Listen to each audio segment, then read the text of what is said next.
Le coup de tocsin. Toujours très heureuse de retrouver Didier Maisto, ancien patron de Sud Radio, chroniqueur Toxin. Bonjour Didier.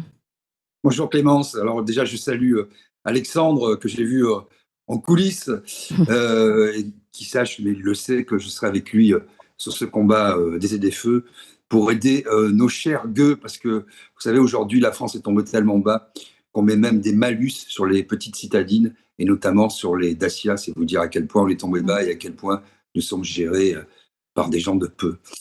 Alors, je voudrais parler ce matin, ma chère Clémence, et j'ai bien fait de me brancher pour écouter Nicolas Mirkovic, que je salue aussi, dont j'apprécie beaucoup les analyses, pour enfoncer en quelque sorte le clou sous l'angle stratégique et me déporter un petit peu pour regarder aussi l'angle médiatique, puisque tout passe évidemment par les médias et nous assistons à la plus formidable désinformation que moi, vivant, il m'est jamais été donné de connaître à propos de cette guerre sur l'Ukraine.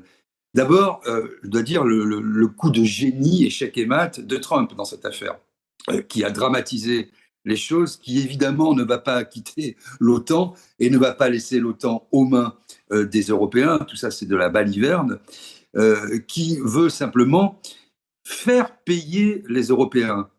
Et semble-t-il, il a été entendu, puisque même Zelensky s'est rangé de son côté.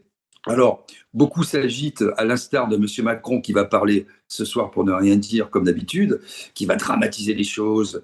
Les choses ont changé, les Américains sont nos alliés, mais sans être nos alliés, il faut se préparer, etc. En réalité, ce qui s'est passé, c'est que rien ne va changer.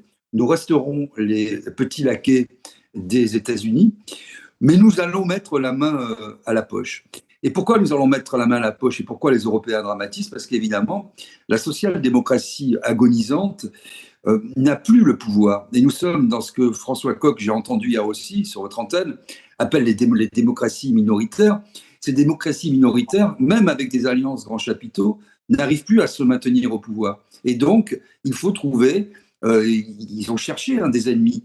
Le Covid, on était en guerre contre le Covid, on était en guerre contre le peuple, on était en guerre contre la pollution. Maintenant, on est en guerre contre qui?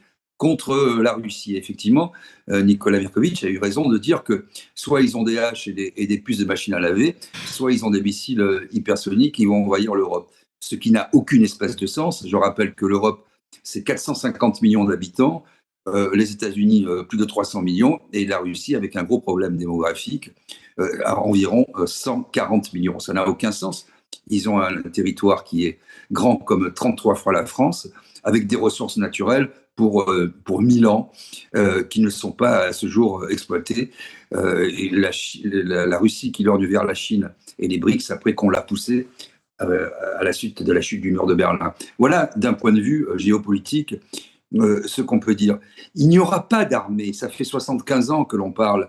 Moi, j'ai écouté M. Bourlange, tous ces pourvoyeurs de fake news, M. Hollande, M. Glucksmann, M. Macron, qui dira la même chose ce soir, qui nous explique qu'il faut une armée européenne et que maintenant, les choses, c'est fini, il va falloir qu'on bombe le torse. Ça fait 75 ans qu'on parle de cette armée européenne. Nous n'avons même pas un embryon d'armée européenne. Quant à l'Europe, j'invite tout le monde à lire ou à relire cet excellent livre L'Europe est morte à Pristina de Jacques Hoggard pour comprendre, parce que j'ai entendu M. Glucksmann hier nous dire que depuis 80 ans, l'Europe c'est la paix. Non, M. Glucksmann, l'Europe ce n'est pas la paix. Et vous-même, vous avez participé au nom de l'atlantisme à essayer d'implanter la guerre en Géorgie et en Ukraine, et vous l'avez même reconnu avant de devenir socialiste, comme M. Macron. Donc voilà où nous en sommes. Il n'y aura pas d'armée européenne, nous resterons dans l'OTAN, qui seront toujours commandés par les États-Unis. Nous allons un petit peu renacler devant la télé et nous allons faire les obséquieux devant M. Trump en écoutant bien ses ordres. Je reste sur le sujet parce que, en grand emprunt ou pas grand emprunt, bande du trésor ou pas bande du trésor, Nicolas Mirkovic a raison de dire qu'il y a des aides indirectes et directes. Si on valorise exactement, c'est 60% que payent les Américains aujourd'hui. hein. Parce qu'il y a évidemment les armes, les armements qui sont livrés directement, et ça, évidemment, ça compte. Et puis il y a toute la couverture Internet, il a raison de le dire. C'est pour ça que l'armée ukrainienne est assez efficace, parce qu'elle a ce guidage d'une certaine manière par Starlink, avec des tirs très précis. Aujourd'hui, le rapport, c'est de 1 à 10 par rapport à la Russie en termes de missiles. S'il n'y a plus la couverture de Starlink, c'en est fini. L'armée ukrainienne, même si elle recrute des gamins, ce qu'elle fait déjà, soit dit en passant, et des femmes aussi, ne tiendra pas plus d'un mois. D'ailleurs, tout le monde veut arrêter, et au premier chef, les soldats qui ne veulent plus se faire massacrer parce qu'ils ne comprennent pas pourquoi ils font cette guerre.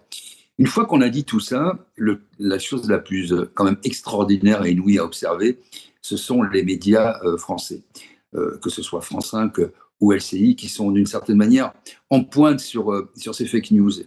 Les uns et les autres nous expliquent que M. Trump et M.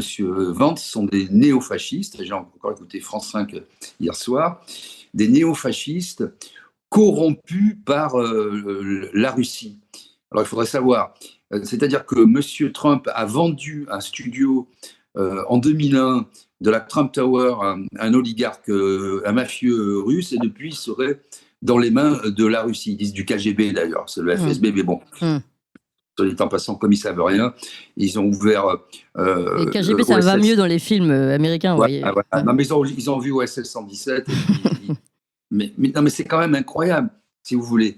On peut dire ce qu'on veut de Trump et de Vance. On peut dire qu'ils se comportent d'une manière un peu cavalière, qu'ils ont un discours plutôt cru, auquel on n'est pas habitué, qu'ils ont un peu ce côté maître du monde. Bon, on ne peut pas dire qu'ils soient ni des néofascistes, ni à la solde de la Russie, dans les mains de la Russie. Enfin, c'est ne rien comprendre aux relations internationales.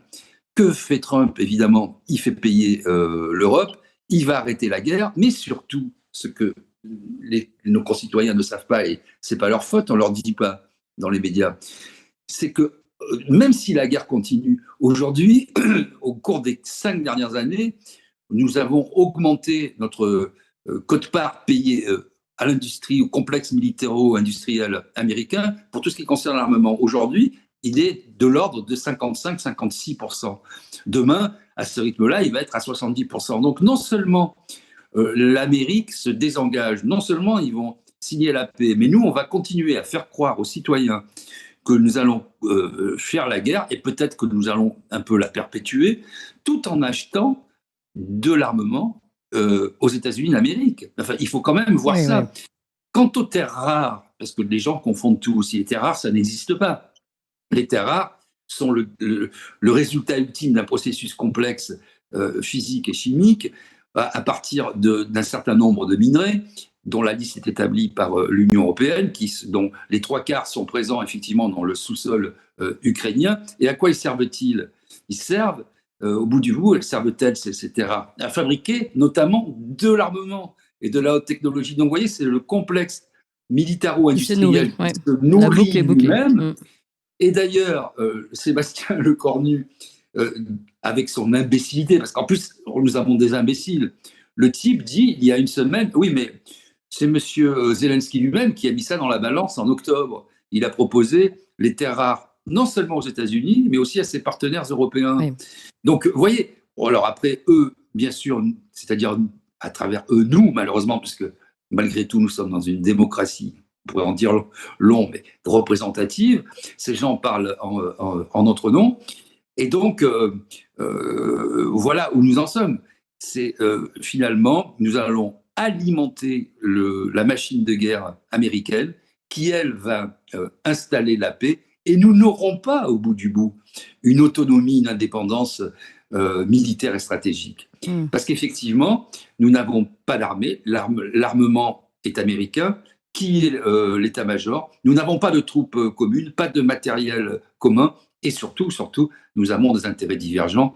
Il suffit pour cela d'avoir écouté hier Giorgia Meloni, qui ne veut pas envoyer ses hommes, qui ne veut pas participer à cette guerre. Il suffit de voir l'Allemagne, la Pologne, la France et la Grande-Bretagne, et je finirai là-dessus parce que je ne veux pas monopoliser la parole. La Grande-Bretagne, qui était au banc, n'est-ce pas, de l'Union européenne, mais qui aujourd'hui retrouve des couleurs, puisque, oh là là, la Grande-Bretagne, c'est magnifique, le Royaume-Uni, regardez, ils ont une puissance nucléaire. Non, mais sauf que la puissance nucléaire n'est qu'une délégation depuis 70 ans de la force stratégique états-unienne. Ils n'ont aucune espèce d'autonomie. Leur matériel est 100% du matériel américain qui peut être désactivé à tout moment. Donc, la Grande-Bretagne, après avoir détruit l'Union européenne de l'intérieur, joue les va-et-vient entre les États-Unis et l'Union européenne, évidemment, pour alimenter le complexe militaro-industriel américain, dont elle est elle-même un détenant et un des turiféraires. Voilà, pour essayer de comprendre un peu médiatiquement et stratégiquement de quoi est-ce qu'on parle. Et si un jour on ouvre des livres d'histoire et qu'on verra ce que disent les médias, c'est quand même assez incroyable que les médias français en soient réduits à désinformer midi, matin et soir. C'est pas le cas partout et c'est aussi le rôle des médias alternatifs. Merci beaucoup Didier Maisto. Vous avez aimé cette émission, vous voulez que l'on continue d'exister et de creuser ces sujets.